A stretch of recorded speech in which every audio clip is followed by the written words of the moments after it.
Christopher Hitchens, my guest, the author of the book God Is Not Great, How Religion Poisons Everything, the book available at our website at godandculture.com and at various booksellers, Amazon.com, booksellers right here in the Detroit area, I am certain, have this book. It's often posited, Christopher, that the problem of evil is a dilemma only for religious people, theistic people. But why is that necessarily so, given that in your own atheistic worldview, we're all products of Darwinian evolution? So if there is no God, there still is evil. So why is evil my problem exclusively and not yours as well? Well, I wouldn't say, I don't know anyone who does say that it's only your problem. I say explicitly in the book that, to me, evil is a real word describing a real thing. It's a word one could not be without. I've made an attempt elsewhere in my writing to define what I mean by that. In other words, very often cruel and greedy and nasty things are done by people, and you know why they're doing them, because it will get them property, or it will kill an enemy or a rival, or they're unscrupulous in this way and they behave revoltingly. But there are actions, I've actually seen some of it in my travels around the world, that are taken not just because of greed and ambition and lust and so forth, but simply for the pleasure of being cruel. Now, is that a product of Darwinian evolution? Have we just not evolved enough, or does God get the blame for that? Well,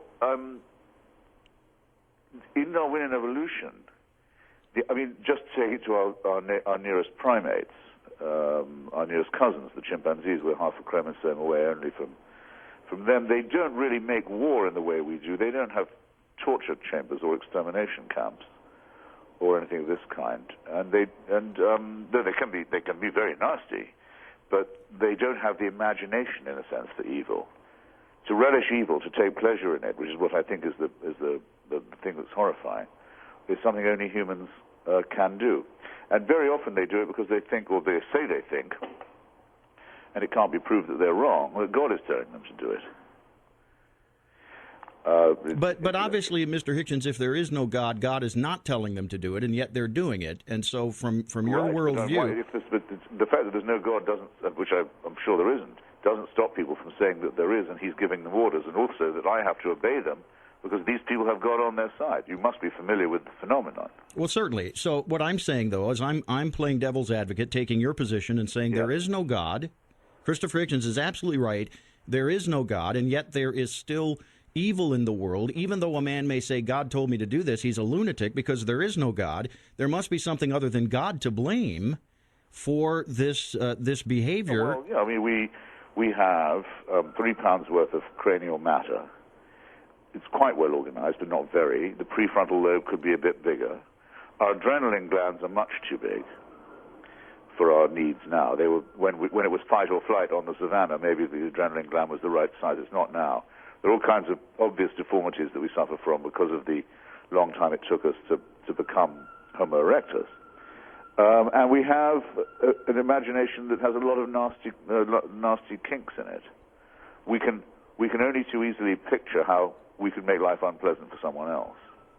And for some people, that there's an unfortunate connection there with a kind of relish that is sometimes almost sexual.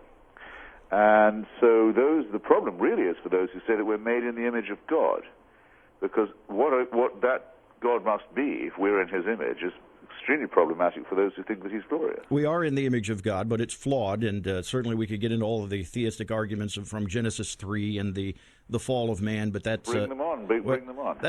It's beyond the scope of the conversation, I think. Well, I'm sorry to hear that, because I very much enjoy this aspect of the conversation. From the perspective of Darwinism, which I'm assuming, having read your book and your writings, that you're an inherent of, you're a believer in Darwinianism. I wouldn't say I was a believer.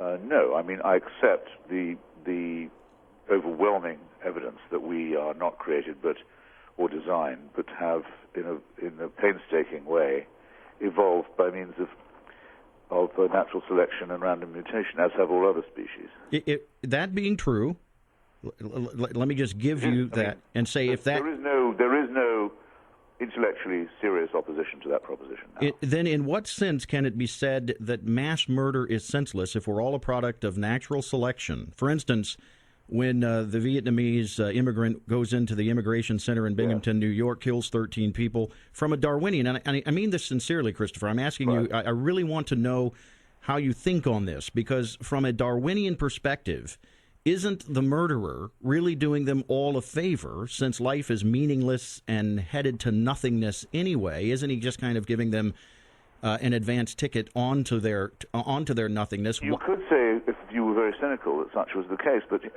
let me ask you if you can guess who said the following about nuclear warfare, the nuclear exchange. What would be the problem if it happened, if it was to occur? Who said the worst it could do would be to move the human race into a future state to which it's destined in any case? It was probably some theistic president. It was the Archbishop of Canterbury. Yeah. Not the current one. It was an earlier one called Geoffrey Fisher during the first debate on whether Britain should become a nuclear power. By assuming a deity, in other words, or a supernatural dimension, you don't make this problem any easier. It doesn't. Referring it upward to a divine judge, who may well and does, in fact, in some of the holy books, command people to commit mass murder, does not solve the problem. The problems are the same for us as humans, whether we are theists or atheists. How should we treat one another? How should we live together? Is it worth struggling to create the just society or the just city? These problems are exactly the same whether you assume a God or not. And so our morality doesn't come from religion. I think you and I agree on that. No, such morality as religion professes is taken from humans. It's taken from human solidarity. The immorality that religion professes, calling for genocide and slavery of the Amalekites and the Canaanites, calling for the mutilation of children's genitalia, calling for suicide bombing and female immolation, all these things, those are the responsibility of religion alone. It can't say that there's the just innate in human beings, because though they may be innate, it's only religion that codifies them. Well, right, and when or makes them sacred. But Christopher, you cite those things as if they're done for sport, and yet when no, they're not. They're done to please God. Well, I wouldn't say they're done to assure a heavenly reward. No, I wouldn't even say they're enjoyable to do as well, no doubt, except the suicide. No, I wouldn't say they're done from God's perspective to please God. When you read those stories in their context, those what from a human perspective we might consider atrocities could also be considered judicial. That God had warned the Amalekites that unless they repented, that they would receive in their persons the fullness of the wrath of God in response to their sin. They were given opportunities to repent, and I think you totally ignore the instances. What sin it was they were supposed to have committed. But I mean, there is an alternative explanation, which is that there was a neighboring tribe that wanted their land, their property, and their virgins, and decided to take it and kill anyone who got in the way. And rather than just say that's what they were doing, said we're doing God's will as well. You certainly. The second explanation seems to me overwhelmingly the more probable and persuasive one.